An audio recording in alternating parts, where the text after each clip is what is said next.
Yes! For today's project, you're going to need file folders, writing utensils of some kind. I like using Sharpies and pencils. You're going to need a really sharp knife. X-Acto knives work really good. You just want to make sure it's comfy while you're holding it.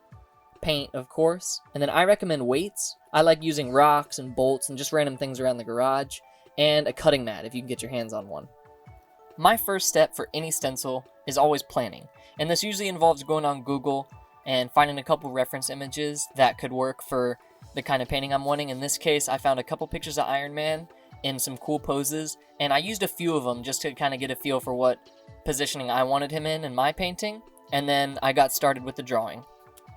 And this really just serves as another step in the planning process. I just use the pencil to roughly sketch out general shapes and forms of the image I'm drawing. And this is the part where you really just need to trust your vision of the painting. It's totally normal to erase a whole lot and just to kind of play with the forms and shapes until it's really starting to look the way you want it to. And then you can go in with the marker. And although I think this is one of the most fun parts of the process, it's the part that takes the most time and it takes the most practice to really get good at, because you're actually drawing on the file folder to be the lines that will be cut for the black layer of the stencil, and that should always be the most intricate layer. It's the final one you put on after all of the colors. So you have to keep in mind that certain lines can't cross, because once you cut them out, it's going to ruin the whole form.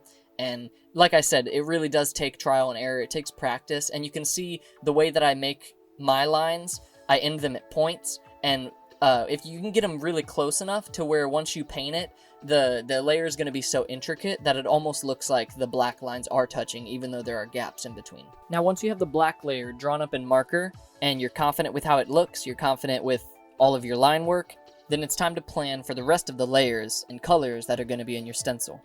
And there's lots of different ways that you can do this. I have used several throughout the years. You can use a light box. You can use that black layer and transfer it via a light box to trace it onto different file folders to get that exact line work over and over. What I used to do is I would actually trace it. You can see I actually did a how to make my stencils video years ago when I just started. But what I have found to be the most effective way to plan the rest of your stencil is to actually cut the black layer first. So I usually put on some music and just go to town with my X-Acto knife, cutting out all of those little lines I planned with the marker and starting to think about where I want my colors to be. Just remember to be really careful while you're cutting. These lines do get really, really small depending on how intricate your design is, and that's why I recommend a knife that's really comfortable to hold with a really small blade so that your fingers aren't going to get in the way. You're not having to really do any weird positioning where your hand might slip and cut yourself. Trust me, it's happened to me many times and it is not fun. But once you cut out all of those black markings, you officially have your first layer of your stencil, and the most important one. Because now what I do to make the rest of the layers is I take all of my file folders out to my painting area, and I'll take that finished black layer and just lightly dust paint over all of the file folders. However many colors you need in the design, paint that many. Sometimes I'll even paint extras if I need to, just so I have plenty of file folders with that black template over top. And this just makes it way easier to cut out the colors you want because you already have the line work template right there in front of you. And it gives you more room for error. Like I said, I paint extras. That way if I screw up a color layer, I can easily just dust that black layer back onto a blank file folder and try again. Now, grab a snack, put that music back on, because you're going to be spending a long time, depending on how many layers you have, cutting the rest of your stencil. And planning the color layers can be tricky as you're just starting out, because you do have to keep in mind how the layers are going to look built on top of each other, how you can spray them with paint to look how you want them to look, and being able to cut precise lines. Another personal tip I have is to always make a background layer. I usually, on one of my file folders, I will cut out the exact outline of the black layer itself, and I will use the positive and the negative from this cutout. I'll use the positive cutout for a solid white base, and then I'll actually use the negative cutout at the very end to make a sort of background. Let's start painting and I'll show you what I mean.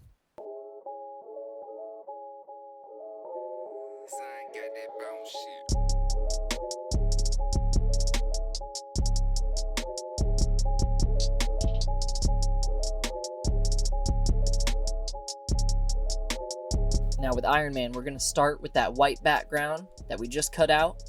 And I'll actually take the black layer first, after the white's all dry, and then I'll do a light dusting of the black, just so it can serve as a primary template for all my colors. And then we go in with the color, first red, and I usually give my layers about 15 or 20 minutes to dry between, just so that the paper doesn't smudge the color.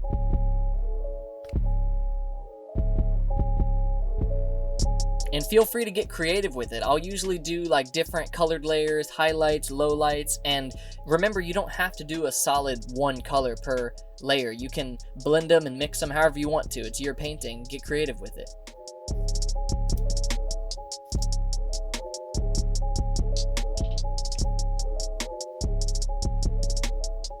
And you're gonna see me adjusting the stencil over and over and over and over. The positioning is key. That's why I like to do that black template, just so it's much easier to set right down, know exactly where you need those lines, and paint it. And now this is the most fun part. After you have all the colors and they're dry on there, you're gonna lay the black layer down, the final layer.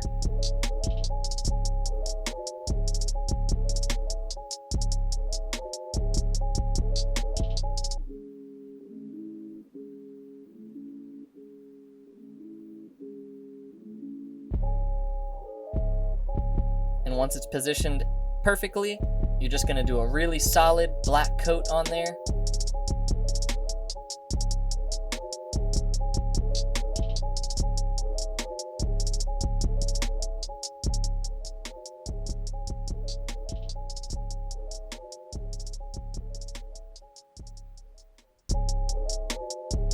There it is. That's when it really comes to life. And now here I'm going to show you using that negative. You're going to lay it over top the totally dried painting, weigh it down, and then you can lightly dust some coloring around that. And then once you peel off that layer, it's going to look like a background. And there you go. That's how I make my stencils. I hope you enjoyed this video. If you have any further questions or comments or suggestions or anything like that, feel free to leave them in the comments below. Subscribe if you like this kind of content, and remember to enjoy the ride. Looks like I'll be worrying for a little week. I hope I'm still allowed to show 'cause in my teeth.